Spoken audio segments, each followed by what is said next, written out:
वो पार्क में अकेला बैठा मिट्टी से खेल रहा था। न कोई उसे डांटने वाला था, न कोई उसके माथे पर किस करने वाला। लोग कहते हैं बच्चे भगवान का रूप होते हैं, लेकिन ये बच्चा, इसने भगवान से कभी माँ नहीं मांगी, क्योंकि उसे कभी पता ही नहीं चला कि माँ क्या होती है। हर सुबह जब बाकी बच्चे यूनिफॉर्म में स्कूल जाते हैं, ये बच्चा कोने की एक दुकान पर लोगों के जूठे कप धो रहा होता है।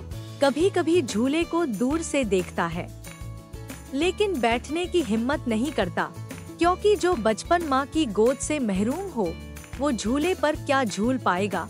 हर बच्चे की जिंदगी में एक आवाज होती है, बेटा पकोड़े गरम हैं, दूध पी ले, गिर मत जाना। पर इसके कानों ने कभी ये आवाज नहीं सुनी। ना किसी ने इसके बाल संवारे, ना किसी ने इसके स्कूल बैग में टिफिन डाला। पर फिर एक दिन एक औरत आई।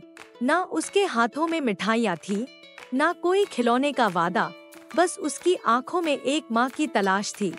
और इस बच्चे की आंखों में माँ की कोई याद नहीं थी। ये कहानी है एक अनाथ बच्चे की और एक अधूरी माँ की, जिन्होंने एक दूसरे को खोने के बाद पाया, क्योंकि कभी कभी माँ और बच्चा खून से नहीं, जरूरत से जुड़ते हैं।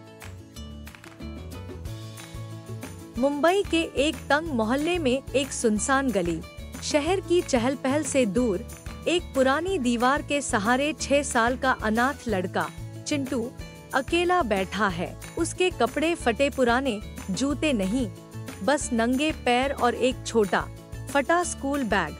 हर शाम जब बच्चे मम्मी मम्मी चिल्लाते हुए अपनी माँ का इंतजार करते, चिंटू के कानों में सिर्फ शोर सुनाई देता, चूहे मत मार बच्चा, इधर मत खेलो। खा लिया क्या? उसने कभी मम्मी नहीं कहा, क्योंकि उसे कभी पता ही नहीं चला कि उसकी माँ कौन थी, कैसी थी। लेकिन आज जब बारिश की बूंदें उसकी पीठ पर धीमी धीमी गूंजती हैं, तो उसे पहली बार महसूस होता है, शायद मुझे भी कोई माँ चाहिए। अगली सुबह मुंबई के दादर स्टेशन के पास वाली गली में रोज की तरह अफरातफरी थी। रिक्शा, दुकानें और काम पर जाते लोगों की भीड़ के बीच एक औरत अपनी इडली डोसा की ठेली पर चटनी सजा रही थी। सला आंटी। तभी चिंटू भूखा प्यासा दूर से इडली को ऐसे देख रहा था जैसे किसी मंदिर में प्रसाद। सरला आंटी ने उसकी नजरें देख ली। बिना कुछ कहे उन्होंने एक प्लेट इडली उसके सामने रख दी। खा ले बेटा, पैसे नहीं चाहिए, उन्होंने कहा। चिंटू ने इडली खाते हुए पहली बार किसी को माँ की तरह मुस्कुराते देखा, और जब उसने थैंक यू कहा, सरला आंटी ने धीरे से उसके बालों को सहलाया और बोली, भूख लगे तो रोज आ जाना बेटा। उस एक स्पर्श में चिंटू को पहली बार माँ का स्पर्श महसूस हुआ। अब हर सुबह की एक नई शुरुआत होती थी। सरला आंटी की ठेली पर एक छोटी सी कुर्सी और उस पर चिंटू, वो इडली बांटने में मदद करता, चटनी की कटोरी पकड़ता और बदले में प्यार से भरपूर एक गर्म खाना। सरला आंटी ने कभी उससे उसका नाम तक नहीं पूछा, बस बेटा कहकर बुलाती रही। एक दिन जब बारिश हो रही थी, चिंटू ठेली पर नहीं आया। सरला आंटी छाता लेकर खुद गलियों में ढूंढने निकली। वो उसे एक टूटी हुई दुकान के शेड के नीचे सिकुड़ा बैठा मिला, भीगा हुआ, कांपता हुआ। उन्होंने बिना कुछ कहे उसे गोद में उठा लिया, जैसे कोई माँ अपने बीमार बच्चे को उठाती है। चिंटू की आंखों में आंसू थे। वो बस इतना ही कह सका, मम्मी। बोलो क्या? सरला आंटी की आंखें भीग गईं। बोल दे बेटा, बोल दे। और उस दिन पहली बार चिंटू को एक नाम मिला, एक रिश्ता मिला। अब सरला आंटी के लिए चिंटू सिर्फ एक मददगार बच्चा नहीं था, वो उनका बेटा था। उन्होंने पुराने कपड़ों में से उसके लिए एक स्कूल यूनिफॉर्म सिलवाया। चिंटू के लिए बाजार से एक छोटा सा स्कूल बैग भी लाया गया। उस पर एक कार्टून का स्टिकर और अंदर कुछ किताबें। जब वो बैग लेकर घर आया तो झिझकते हुए बोला, मम्मी मैं पढ़ लूंगा ना।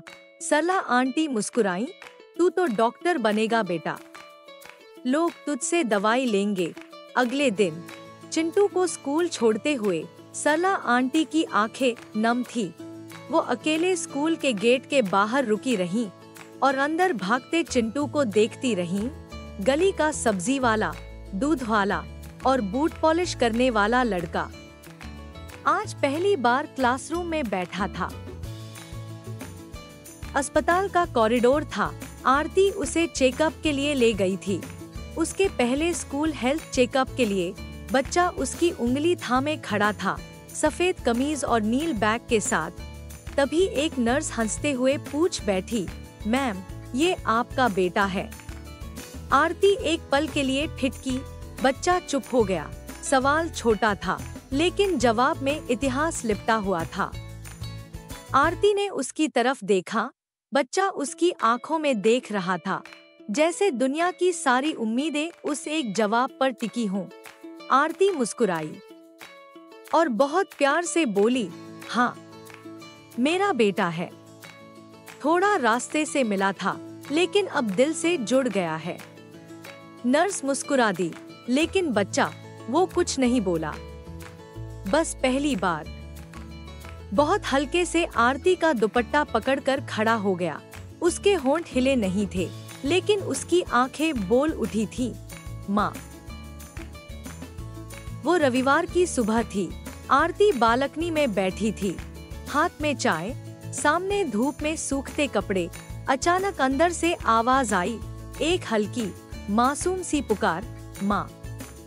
आरती के हाथ कांप गए। उसने सुना था वो नाम जो उसने कभी नहीं सोचा था कि कोई उसे पुकारेगा।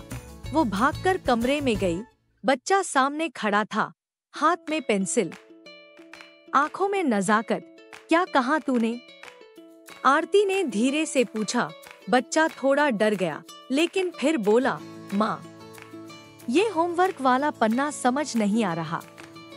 आरती की आंखें भर आईं। उसने उसे कसकर गले से लगा लिया।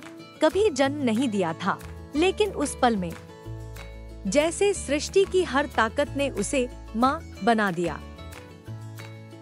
हर कहानी का अंत एक नई शुरुआत की दस्तक होता है और आज की इस कहानी ने हमें यही दिखाया कि माँ सिर्फ जन्म देने वाली नहीं होती। कभी कभी वो सड़कों पर मिलते हैं बिना माँ के बच्चे, और कभी बिना बच्चे के किसी दिल में माँ बची होती है। आज आपने देखा कैसे एक ठुकराया हुआ बच्चा और एक अकेली औरत एक दूसरे की अधूरी कहानियाँ पूरी कर देते हैं। अगर ये कहानी आपके दिल को छू गई, अगर आपको भी लगा कि ममता की परिभाषा दिल से लिखी जाती है, तो प्लीज इस वीडियो को लाइक करें, किसी माँ को या किसी ऐसे इंसान को शेयर करें जो ममता की मिसाल हो, और सब्सक्राइब करें हमारे चैनल को ऐसी ही कहानियाँ सुनने के लिए जो आंखें नम कर देती हैं और दिल भर देती हैं। हम अगली कहानी में मिलेंगे किसी और अनकही रिश्ते की गर्माहट के साथ। तब तक किसी को अपनाइए, किसी की मुस्कान बनिए, क्योंकि ममता खून नहीं एहसास से जुड़ती है। धन्यवाद। हम फिर मिलेंगे एक और दिल से जुड़ी कहानी में।